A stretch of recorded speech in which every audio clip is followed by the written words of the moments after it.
भारत माता की भारत माता की बाबा साहब भीमराव अम्बेडकर अमर रहे। आप लोग थक गए क्या? सवेरे से बहुत भाषण हो गए। पुष्कर धामी जिंदाबाद जिंदाबाद जिंदाबाद, पुष्कर धामी जिंदाबाद जिंदाबाद जिंदाबाद। अनुसूचित जाति जनप्रतिनिधियों के इस महासम्मेलन में मंच पर उपस्थित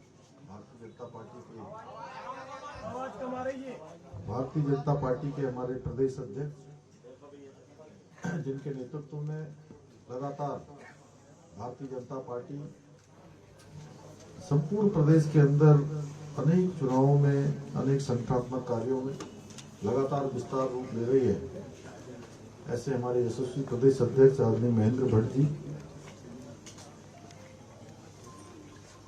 अनुसूचित मोर्चे के प्रदेश के अध्यक्ष और बहुत छोटे समय से, मतलब बहुत लंबे कालखंड से, और बड़े छोटे थे ये भी और मैं भी उस समय नया नया था, लगभग 20-25 साल पहले से मेरा इनसे परिचय है। वो एक छोटे भाई के नाते भाई समीर आर्या जी प्रदेश अध्यक्ष, और जिन्होंने बहुत विस्तार से राज्य और देश के अंदर अनुसूचित वर्ग में किस प्रकार से आज काम हो रहा है, बहुत विस्तार से आप सबके सामने रखा। उत्तराखंड सरकार में कैबिनेट मंत्री बहन रेखा आर्य जी, हमारे प्रदेश महामंत्री आदरणीय आदित्य कोठारी जी, प्रदेश उपाध्यक्ष भाई देशराज कर्णेवाल जी, बहन स्वराज विद्वान जी, हमारे लोकप्रिय विधायक भाई सतीलाल जी, भाई दुर्गेश्वर लाल जी, भाई राजकुमार सौरी जी, भाई गोपाल राम टमटा जी, हमारे बहुत ही धर्मगुरु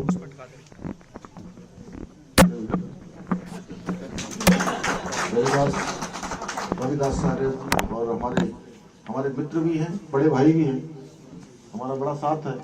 भारत माता की आज नहीं, एक बार आज से लगभग 19-20 साल पहले मैं और ये एक ही साथ ये अनुसूचित मोर्चे के अध्यक्ष थे, और मैं युवा मोर्चा का अध्यक्ष था। हम साथ साथ भ्रमण करते थे। आदरणीय सुरेश राठौर जी, प्रदेश महामंत्री भाई ऋषिपाल जी, जिला पंचायत की अध्यक्ष रुद्रप्रयाग बहन अमरदीप शाह जी, जिला पंचायत अध्यक्ष पौड़ी बहन शांति देवी जी, एवं मेरे सामने बैठे हुए सभी, अब मैं सुनील जी गामा साहब हमारे जो है बैठे हैं, मुन्नी देवी जी हैं, हमारे मोगा जी भी युवा मोर्चा के थे, जवाठा जी, अब मैं शाह जी में किस किस का नाम लूं जी, अब ये जो है हमारी पुष्पा जी समेत शांति जी तो नहीं है, तो सभी अब मैं एक तरफ से उपस्थित हमारे सभी श्रेष्ठ सभी प्रतिनिधिगण जो संपूर्ण समाज की क्रीम यहाँ बैठे हुए, क्रीम कह सकता हूँ ना? बिल्कुल, क्रीम कहने में कोई अतिशयोक्ति तो नहीं है। क्रीम जान रहे हैं ना आप लोग क्या होती है, क्रीम कैसे बनती है?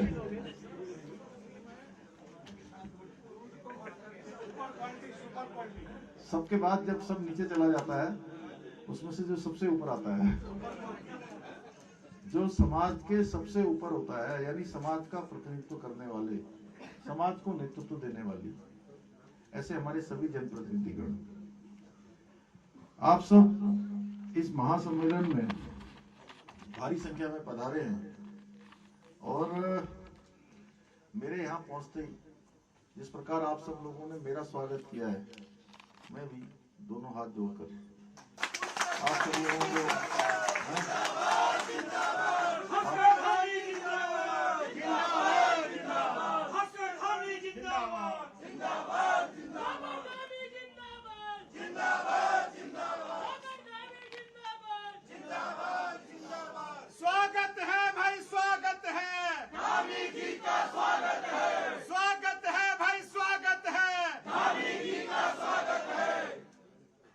भी आप सबका अपनी ओर से स्वागत करता हूँ, आप सबका अभिनंदन करता हूँ। और मेरे लिए बड़ी सौभाग्य की बात है, मैं बहुत दिनों से सोच रहा था, क्योंकि इस दौरान आप सब जानते हैं बहुत सारे सरकारी कार्यक्रम, चुनाव के कार्यक्रम, इन सब कार्यक्रमों के कारण से मैं संगठन के कार्यक्रमों में बहुत जगह इच्छा होते हुए भी महेंद्र जी का ये रहता है कि जहाँ भी ये उचित समझते हैं मुझे बुला लेते हैं, और मेरा भी स्वयं भी मन होता है कि अपने संगठन के लोगों से मिलूं, उनसे बात करूं, उनसे कोई फीडबैक मिले तो उस फीडबैक को कहीं ना कहीं सरकारी जो हमारे कार्यक्रम है, सरकारी काम है, उस कामों में भी अमल में लाऊं। और जिस जिले में भी मैं जाता हूं उस जिले में मैं कोशिश करता हूं कि पहले संगठन के कार्यकर्ताओं से जरूर एक बार मिलूं। ये मैंने अभी शुरू किया है, जहां भी जाता हूं तो एक बार पहले कोशिश करता हूं कि अधिकारियों की बैठक होने से पहले आप सब लोगों से बात करूं, जिससे आप सब लोगों से जो फीडबैक मिलता है उस फीडबैक के आधार पर आगे काम करना आसान होता है। और उसके कारण से बहुत सारी चीजें हम लोगों की परस्पर संवाद से आगे बढ़ती है, और संवाद होने के कारण से जो परेशानियां होती हैं, कई बार कुछ कंफ्यूजन होते हैं, वो भी दूर हो जाते हैं। लेकिन पिछले दिनों आप सब जानते हैं कि हमारे 5 राज्यों के चुनाव थे। उन 5 राज्यों में से अनेकों जगह पर मुझे भी पार्टी ने एक कार्यकर्ता के नाते वहां पर ड्यूटी दी थी, तो मैं वहां गया। और फिर इन्वेस्टर ग्लोबल समिट जो आयोजित की, जिसके बारे में अभी सब लोगों ने आपको बताया, उसके कारण से भी अत्यधिक व्यस्तता थी। फिर 17 दिन सिलक्यारा में, और जो एक तरह से बहुत बड़ा संकट हमारे सामने था। ये बहन सुषमा स्वराज जी लगातार, स्वराज विद्वान जी लगातार वहां जमी रही है। और मैं सच बताऊं तो बहुत सारे लोगों को देखकर बड़ा वहां पर बहुत अच्छी ऐसी स्थिति थी कि कई बार ऐसा होता था कुछ दिखाई नहीं देता था, लेकिन मैं देखता था कि जब भी मैं वहां पहुंचता था तो ये हंसते हुए कहती थी, भाई साहब अभी हो जाएगा।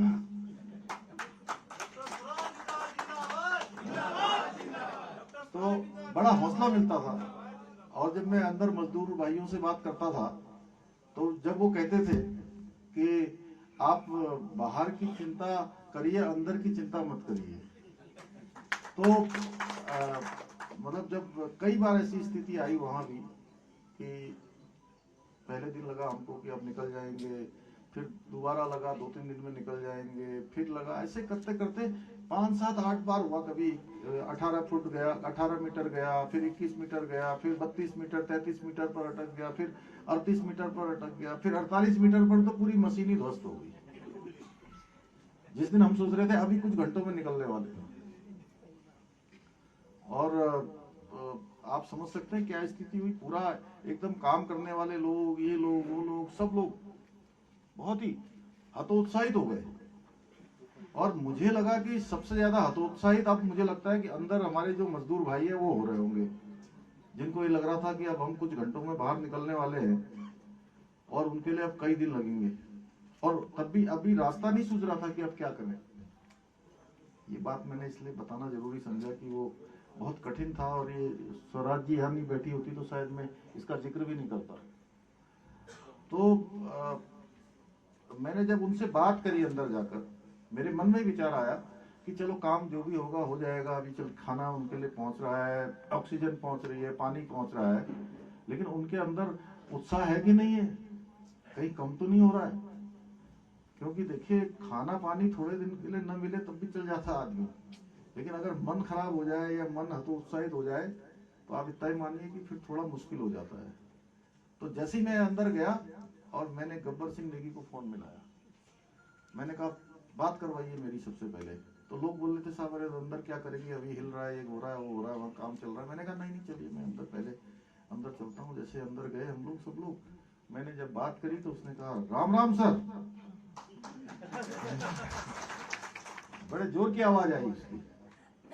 तो मैंने कहा गब्बर भाई, ये आपको तो पता ही है अभी आप लोग 56-57 मीटर पर हो, क्योंकि आप तो इसके अंदर ही काम करते हो। और ये मशीन जो है पाइप 48 मीटर पर आ गया और अभी ये कुछ खराब हो गया है, कुछ मशीन भी डैमेज हो गई है। तो मुझे लगता है कि अब कुछ समय लगेगा। मैंने कहा 3-4 दिन लग सकते हैं अभी। अब मैंने एकदम से नहीं बोला कि 5 दिन लगेंगे, 6 दिन लगेंगे। तो मैंने कहा 3-4 दिन लग सकते हैं। तो बोला अरे साहब 3-4 दिन की बात क्यों कर रहे हैं आप 10 दिन लगाइए, लेकिन जो है अब हमको निकाल लेना सुरक्षित निकाल लेना। तो मैंने कहा बिल्कुल आप चिंता मत करिए, हम पूरी कोशिश कर रहे हैं। हमारे प्रधानमंत्री जी भी आप लोगों की बहुत चिंता कर रहे हैं, रोज जानकारी ले रहे हैं। और हम भोकनाथ बाबा से, देवता से भी वहां पर प्रार्थना कर रहे थे। और दोबारा दूसरे वालों से बात करी, उन्होंने भी कहा कि नहीं साहब आप चिंता नहीं करिए, आप बाहर देखिए, अंदर हम सब ठीक हैं। तो अब मैं बता रहा हूं कि इतना हौसला बढ़ा और आप सब लोगों ने दुआएं करी, सबने प्रार्थनाएं करी और भगवान की कृपा से सुरक्षित 17 दिन बाद आए और सब हंसते हुए आए बाहर,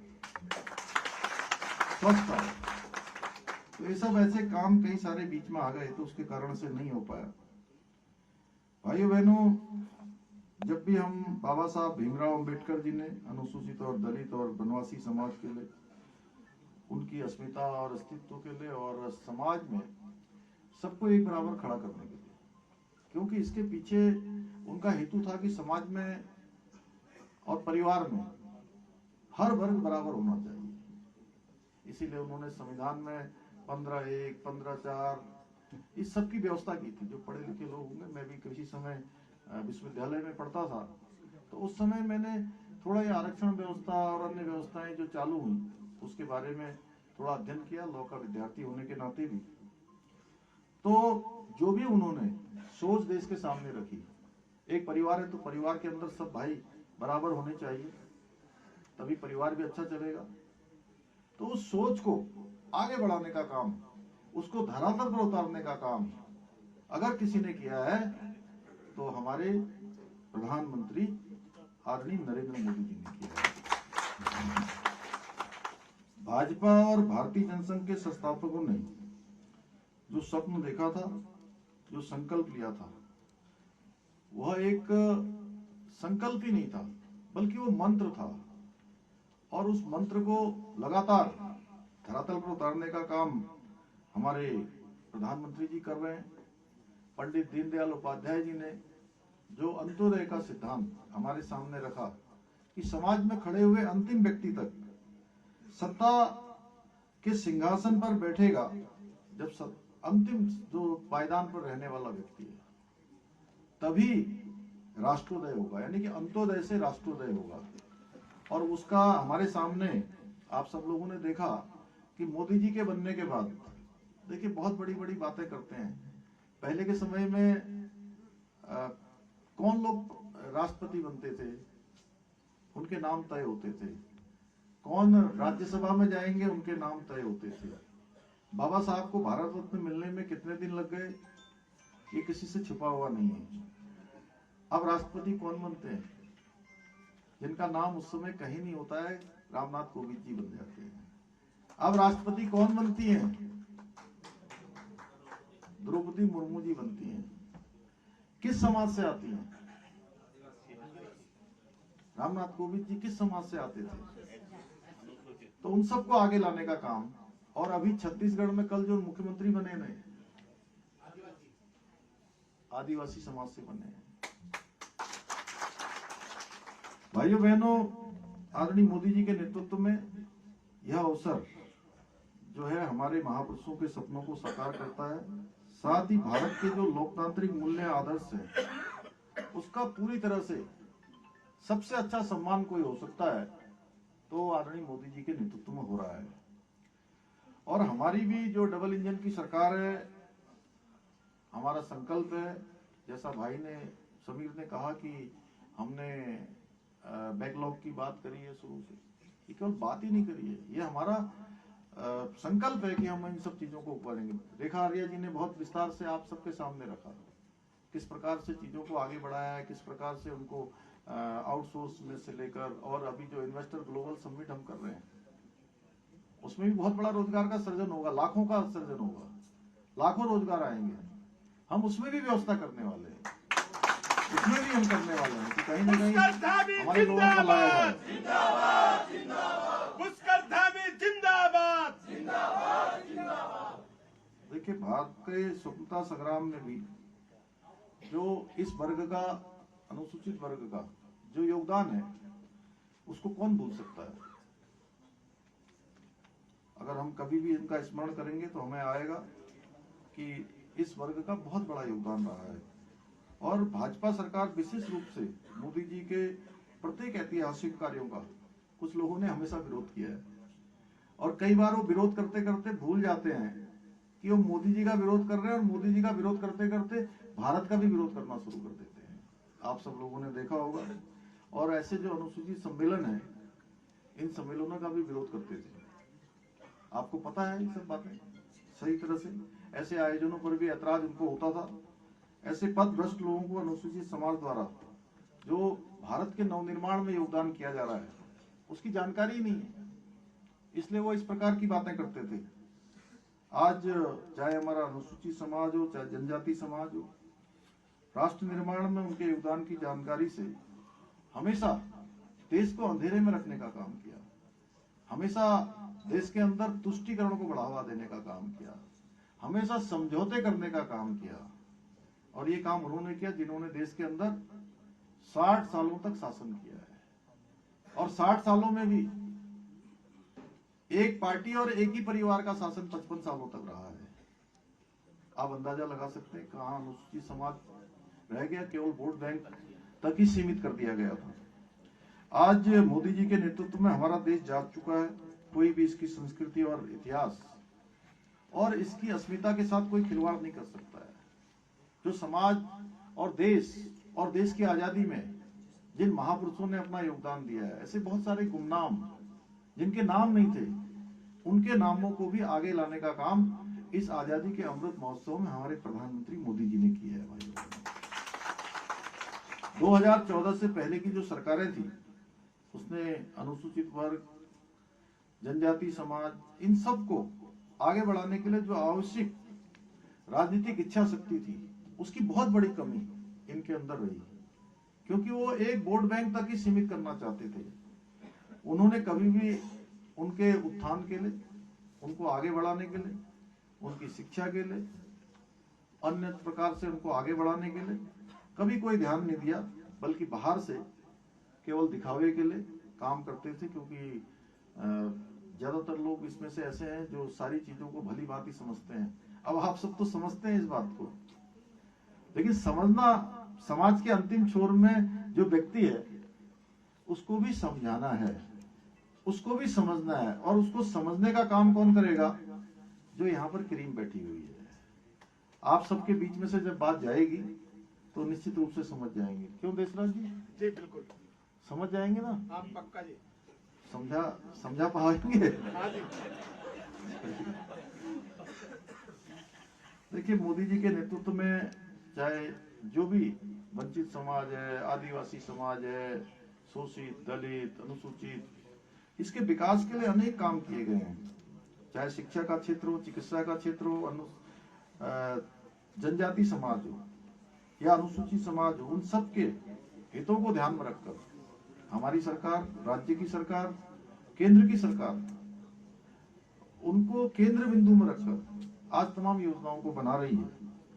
भाइयों बहनों, हमारे प्रधानमंत्री जी ने कहा है, सबका साथ, सबका विकास, सबका विश्वास और सबका प्रयास के इस मंत्र के साथ हम काम कर रहे हैं।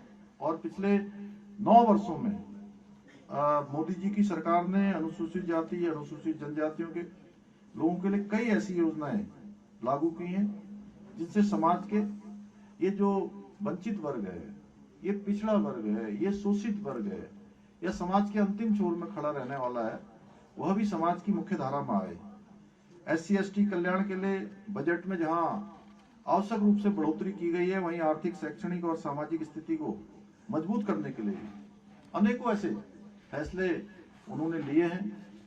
आदर्श ग्राम योजना में, आदर्श गांव में जो धनावंटन है, जिनकी आबादी 50% अधिक है, उन गांवों का चयन किया है। ये निश्चित रूप से कहीं न कहीं इस वर्ग के सर्वांगीण विकास की एक महत्वपूर्ण पहल है। पहले देश के अंदर जो उत्पीड़न, दलित उत्पीड़न 89 का जो कानून था उसको संशोधित करके और सख्त बनाया, और इस संशोधन से जो त्वरित रूप से न्याय है उसको दिलाने में मोदी सरकार की मुहिम, उसने एक बहुत बड़ा काम किया है। और इसकी जो सुनवाई करने वाले विशेष अदालतों की गठन है, सरकारी वकीलों की उपलब्धता है, उसको भी सुनिश्चित किया है। इसके साथ साथ आज चाहे उज्ज्वला गैस के कनेक्शन हो, चाहे हर घर नल से जल की व्यवस्था हो, ऐसे अनेकों काम, या आयुष्मान योजना हो, इसका लाभ आज हमारे सभी उनको मिल रहा है जो समाज के अंतिम छोर में खड़े हुए हैं। पहले के समय में देखिए, क्योंकि समय बहुत हो गया है, मैं बहुत लंबा नहीं बोलना चाहता हूं, लेकिन फिर भी क्योंकि मुझे लगता है कि इतने सारे लोग एक साथ, वह भी समाज की क्रीम यहाँ बैठी हो तो जरूर बोलना चाहिए। देखिए 2014 से पहले जो देश के अंदर योजनाएं बनती थी, नीतियां बनती थी, वो कुछ लोगों के हितों को ध्यान में रखकर बनती थी। लेकिन अगर आप अपने बिल्कुल आत्मा पर हाथ रख के, बिल्कुल शुद्ध मन से आप निराकार भाव से सोचेंगे कि मोदी जी के समय में जितनी भी योजनाएं बनी हैं, वो योजनाएं उन लोगों के लिए बनी हैं जिनको वास्तव में उन योजनाओं की आवश्यकता थी। ये बदलाव देश के अंदर हुआ है, इस प्रकार से उन्होंने काम किया है। आज धारा 370 का सुप्रीम कोर्ट का निर्णय आज ही आया है। आज सुप्रीम कोर्ट ने जो धारा 370 कश्मीर के अंदर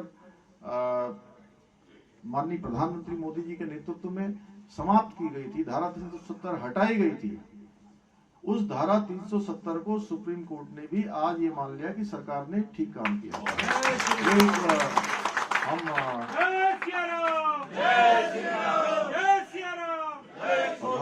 प्रधानमंत्री जी का अभिनंदन करते हैं कि उन्होंने देश के अंदर जो काम इतने सालों से, जिसके लिए देश की आजादी से लेकर अब तक संघर्ष होता रहा, वो काम कोई सरकार नहीं कर पाई, वो काम उन्होंने किया। उस कश्मीर को बचाने के लिए, धारा 370 समाप्त करने के लिए देश के 40,000 लोगों से भी ज्यादा हमारे देश के जवानों ने, देश के सैनिकों ने अपना वहां बलिदान दे दिया, अपनी शहादत दे दी। इतना लंबा संघर्ष हुआ, उसको भी हटाने का काम प्रधानमंत्री जी ने किया। और इस धारा 370 के हटते ही आरक्षण का लाभ उन लोगों को प्राप्त होने लगा, क्योंकि पूरे देश के अंदर पहले से लाभ मिलता था, पहले से आरक्षण लागू था, लेकिन धारा 370 के कारण से कश्मीर के अंदर आरक्षण का लाभ वहां के लोगों को नहीं मिल पाता था। इस सब की जानकारी में होगा ये तो। और इन लोगों ने हमेशा इस समाज को केवल वोट बैंक के लिए यूज किया, वोट बैंक के लिए उनका उपयोग करते थे। और इन सरकारों ने तो भगवान राम के अस्तित्व को भी उस पर भी सवाल उठाने का, इन्होंने पाप नहीं किया, इन्होंने महापाप किया, पाप नहीं महापाप किया।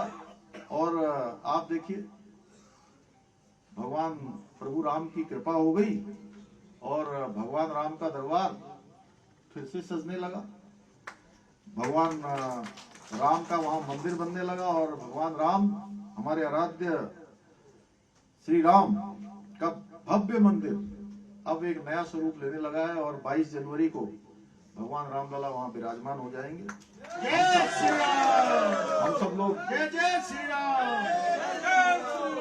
हम सब लोग कहते थे, इसमें से भी बहुत सारे लोगों ने कार सेवा में भाग लिया होगा, हम कहते थे रामलला हम आएंगे, कहते थे ना, बच्चा बच्चा राम का, जन्मभूमि के काम का। तो इस प्रकार से नारों का उद्घोष होता था, और लंबा समय, लंबा कालखंड बीत गया। ये काम भी हमारे प्रधानमंत्री जी के नेतृत्व में पूरा होने जा रहा है। प्रभु राम के मंदिर के शुभारंभ का निमंत्रण भी अब पहुंचने लगे हैं। पूरा अब ये जनवरी का माह भगवान राम के मंदिर का, भगवान रामलला विराजमान हो रहे हैं, आ रहे हैं, रास्ते में आ गए। तो हम लोग इंतजार कर रहे हैं कि जल्दी आए और हमारे प्रधानमंत्री जी जल्दी से जल्दी उनके पावन हाथों से राम भक्तों के लिए वो भगवान राम का मंदिर खुल जाएगा और हम सब लोग भी दर्शन कर लें। अयोध्या पहुंचेंगे। यहाँ से विशेष व्यवस्था होगी, हर जगह से व्यवस्था हो रही है, पूरे देश भर के लोग जा रहे हैं, वो जिनको भी बुलाया जाएगा। अब जरा सोचिए कि रामलला के दर्शन होंगे। हमने कितने कठिन संघर्षों के बाद ये मंदिर निर्माण किया है। जिस दिन हमारे प्रधानमंत्री जी ने उसका शिलान्यास किया था, आप जानते हैं उसका पहला प्रसाद किसको गया था? उसका पहला प्रसाद अपने ही अनुसूचित समाज के महावीर भाई के घर में जो है प्रसाद भिजवाया गया था। क्योंकि हम लोग सामाजिक समरसता, सामाजिक एकता, आपस में जो सही मायने में प्रेम होता है उस पर विश्वास करते हैं। भाइयों बहनों, आज का ये सम्मेलन भी निश्चित रूप से ये एक नई दिशा देगा और इसमें दिन भर जो हम लोगों ने यहाँ पर आपस में चिंतन किया है, मंथन किया है, और इस मंथन चिंतन से एक अमृत निकलेगा। और देश जिस तेजी से पिछले 9 सालों में आगे बढ़ा है, देश दुनिया के अंदर भारत का मान सम्मान और स्वाभिमान पूरे विश्व फलक पर आज चमका है। पूरे विश्व में भारत का मान सम्मान स्वाभिमान बढ़ा है। आज भारत के अंदर नहीं, भारत के बाहर भी रहने वाले जो भारतीय हैं, उनका भी सीना गर्व से चौड़ा होता है जब लोग पूछते हैं कि अब भारत शक्तिशाली भारत बन रहा है, अब एक भारत सामर्थ्य वाला भारत बन रहा है, अब ऐसा भारत बन रहा है जो आने वाले समय में दुनिया को दिशा दिगंत देने का काम करेगा। आप देखिए कितनी सारी चुनौतियां आई, उन चुनौतियों में भी भारत ने सारी चुनौतियों को पार किया है। अभी G20 का जो सम्मेलन हुआ, उस G20 के सम्मेलन को जिस प्रकार से सफलता मिली, जिस प्रकार से दिल्ली का रेजोल्यूशन पास हुआ, अफ्रीका के जी समूह में उनको सम्मिलित किया गया, ऐसे अनेकों काम, 112 आउटकम आए उसमें से। अपने आप में बहुत बड़ा काम आज मोदी जी के नेतृत्व में हो रहा है। जिस प्रकार से आज अनुसूचित वर्ग के लिए, अनुसूचित जनजाति के लिए और समाज के शोषित और वंचित वर्ग के लिए काम हो रहा है, देश की आजादी के इतिहास में इससे पहले कभी नहीं हुआ है। अब हमारी बारी है, इस बारी को जो है हमें आगे बढ़ाना है। मैं आप सबको विश्वास दिलाता हूं कि मेरी सरकार उत्तराखंड में आप सबके उत्थान के लिए, इस समाज के विकास के लिए दिन रात कार्य करेगी और जो भी निर्णय हमको लेने होंगे वो हम प्राथमिकता से उन निर्णय को लेंगे। और कुछ लोग बीच बीच में कुछ भ्रांतियां भी फैलाते हैं कि संविधान बदल देंगे, ऐसी वैचारिक भ्रांति फैलाते हैं। ये बिल्कुल गलत है। संविधान दिवस मनाने की पहल अगर किसी ने देश के अंदर की है तो हमारे प्रधानमंत्री मोदी जी ने की है। बाबा साहब के नाम से पंचतीर्थ बनाए हैं, आप सब जानते हैं, ये काम उन्होंने ही किया है। महिलाओं के लिए 33% का आरक्षण हमारे प्रधानमंत्री मोदी जी के नेतृत्व में हुआ है। और अंबेडकर जी का, बाबा साहब का जो भी सपना है उसको साकार करने के लिए हम हमारे प्रधानमंत्री मोदी जी के नेतृत्व में काम करेंगे। अंत में जो हमारे भाई समीर ने जो बड़ा एक हमको यहाँ पर एक पत्र दिया है जिसमें बहुत सारी बातों का उल्लेख है, मैं उसको अपने साथ लेकर जा रहा हूँ। उसका हम पूरी तरह से परीक्षण करेंगे, उसको अपने कार्यक्रमों में जहाँ सम्मिलित कर सकते हैं उसको निश्चित रूप से सम्मिलित करेंगे, क्योंकि अच्छे सुझाव हैं। और हाँ, अभी सागर में जो है रविदास जी का बहुत बड़ा मंदिर बन रहा है। सागर मैंने इसलिए कहा कि मैंने भी सागर में 3 साल तक पढ़ाई करी है, 8वीं 9वीं और 10वीं। हाँ, रविदास जी का इतना बड़ा मंदिर 100 करोड़ रुपए की धनराशि से वहां बन रहा है।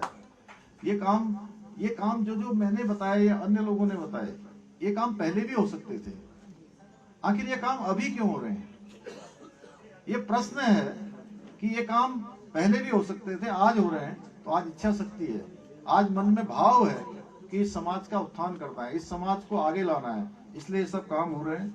मैं एक बार फिर से आप सबको बहुत बधाई देता हूं और इस आशा विश्वास के साथ कि देश की आजादी के अमृतकाल में बाबा साहब भीमराव अंबेडकर जी के आशीर्वाद और आदरणीय मोदी जी के नेतृत्व में हमारा देश और प्रदेश अपने अमृत जो संकल्प हैं उन संकल्पों को पूर्ण करेगा।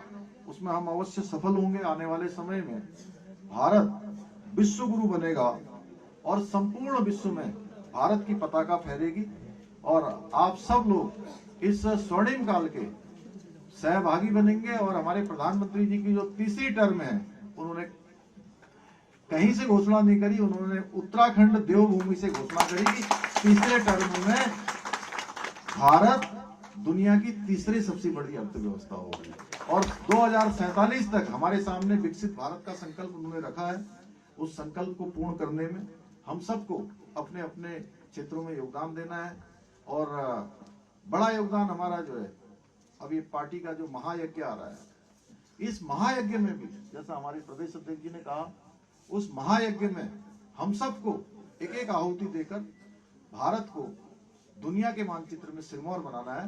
ये सब काम हम सब करेंगे। मुझे पूरा विश्वास है कि आप सब लोग बड़े उत्साह से, बड़ी ऊर्जा से यहाँ से एक नई ऊर्जा लेकर जाएंगे और नई ऊर्जा के साथ हमारे संगठन को धरातल पर उतारने का काम करेंगे। आप सबका एक बार फिर से दिल से मैं धन्यवाद करते हुए अपनी बात को समाप्त करता हूँ। जिंदाबाद। माननीय मुख्यमंत्री जी, वो अंकित खड़ा